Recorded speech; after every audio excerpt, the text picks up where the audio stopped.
બનાસકાંઠામાં આવેલા ગુજરાતના નાયબ મુખ્યમંત્રી હર્ષ સંઘવીએ તરા તાલુકાના કાકર ખાતે નામ લીધા વગર કોંગ્રેસ પર આકરા પ્રહાર કર્યા હતા. ખેડૂતોના નામે દલાલો રૂપિયા ખાઈ જતા હોવાનો આરોપ લગાવતા હર્ષ સંઘવીએ કહ્યું છે કે હવે પીએમ કિસાન નિધિ યોજના થકી સીધો લાભ ખેડૂતોના ખાતામાં પહોંચશે. ત્યારબાદ ડીસા પહોંચી વિકાસ અને જીવદયા સંદેશ આપ્યો હતો. થરાદ તાલુકાના કાકર ખાતે યોજાયેલા કાર્યક્રમમાં નાયબ મુખ્યમંત્રી હર્ષ સંઘવીએ ભૂતકાળની સરકાર પર પ્રહાર કરતા કહ્યું કે અગાઉ ખેડૂતો માટે આવેલા રૂપિયા દલાલોના હાથમાં જતા હતા, બેંક સુધી પૈસા પહોંચતા ન હતા, ખેડૂતોને પૂરતો લાભ મળતો ન હતો.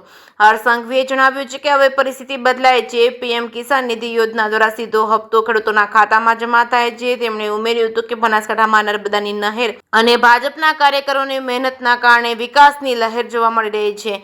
એસટી બસ લોકાર્પણ થરાદ બાદ હવે નાયબ મુખ્યમંત્રી સંઘવીએ ડીસા પહોંચ્યા હતા, જ્યાં ડીસા ખાતેથી 51 નવી એસટી બસનું લોકાર્પણ કર્યું હતું.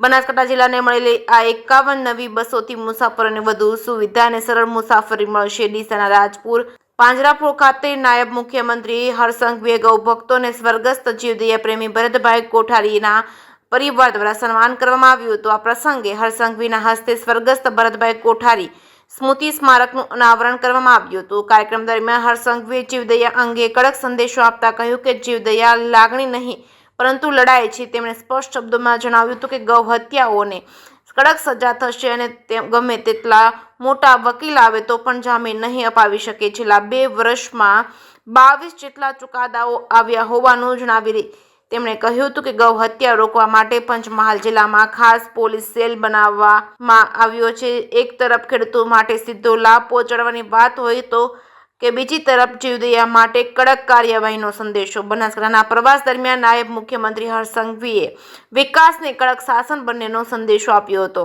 જે કે સિંહ ગુજરાતી સાથે ભરત ઠક્કર, ડીસા.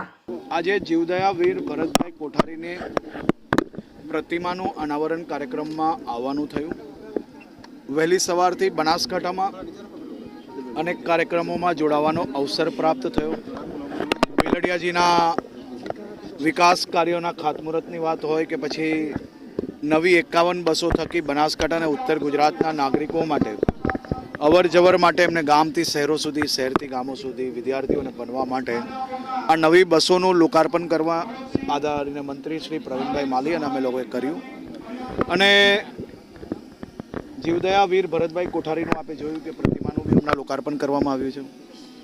વર્ષ સુધી જેમને પોતાનું જીવન આખો અબોલ પશુઓના જીવ બચાવવા માટે રાખ્યું.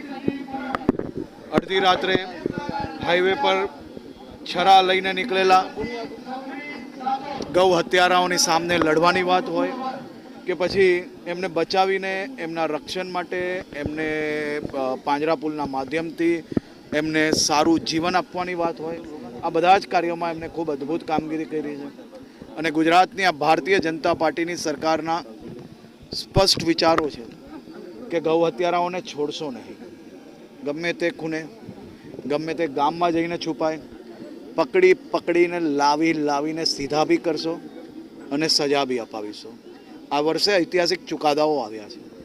દેશના ઇતિહાસમાં ક્યારેય ના આવ્યા હોય એવા ચુકાદાઓ બી આ વર્ષે લાવવામાં ભારતીય જનતા પાર્ટીની આ સરકારને સફળતા પ્રાપ્ત થઈ છે. આજીવન કેદની સજા સંભળાવવામાં આવી.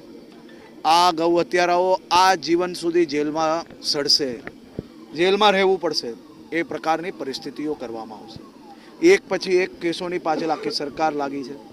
સરકારના બધા જ વકીલો આ બાબતે ખૂબ ગંભીરતાપૂર્વક દરેક જિલ્લામાં કામ કરે છે.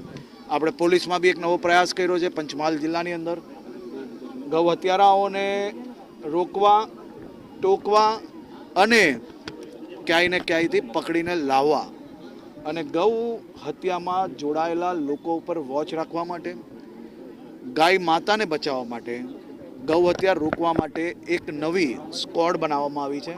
હમણાં પાયલટ કામગીરી આખા ગુજરાતમાં ત્યાં ચાલી રહી છે. એના ઉપરથી આખા ગુજરાતની અંદર ભવિષ્યની અંદર વિચારણા કરવામાં આવશે. Thank you.